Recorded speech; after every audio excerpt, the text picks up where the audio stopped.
DJ Tillu సినిమాతో తనకంటూ ఒక ప్రత్యేకమైన ఇమేజ్ ని క్రియేట్ చేసుకున్న నటుడు సిద్దు జొన్నలగడ్డ. ఇక రీసెంట్ గా టిల్లు స్క్వేర్ సినిమాతో ప్రేక్షకుల ముందుకు వచ్చి మంచి విజయాన్ని అందుకున్నాడు. ఎప్పుడైతే ఈ సినిమా మంచి విజయం సాధించిందో అప్పటి నుంచి తన రెమ్యునరేషన్ ను భారీగా పెంచేసినట్లుగా తెలుస్తుంది. ఇక టిల్లు స్క్వేర్ సినిమా కోసం దాదాపు 5 కోట్ల వరకు రెమ్యునరేషన్ ను తీసుకుంటున్న సిద్దు ఇప్పుడు మాత్రం 15 కోట్ల రూపాయల రెమ్యునరేషన్ ని తీసుకుంటున్నారు. ఇక తనతో సినిమా చేయాలనుకున్న ప్రొడ్యూసర్స్ ఎవరైనా సరే 15 కోట్లు సమర్పించుకోవాల్సిందే. ఇక మొత్తానికైతే సిద్దు జొన్నలగడ్డ ఒక్కసారిగా తన రెమ్యునరేషన్ 3 రేట్లు పెంచడం అనేది నిజంగా అందరినీ ఆశ్చర్యానికి గురి చేస్తున్న విషయం అనే చెప్పాలి.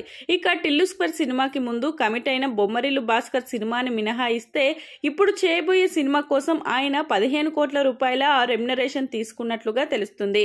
ఇక సిద్దు జొన్నలగడ్డ అంటే మనకు డీజే టిల్లు గుర్తుకు వస్తుంది.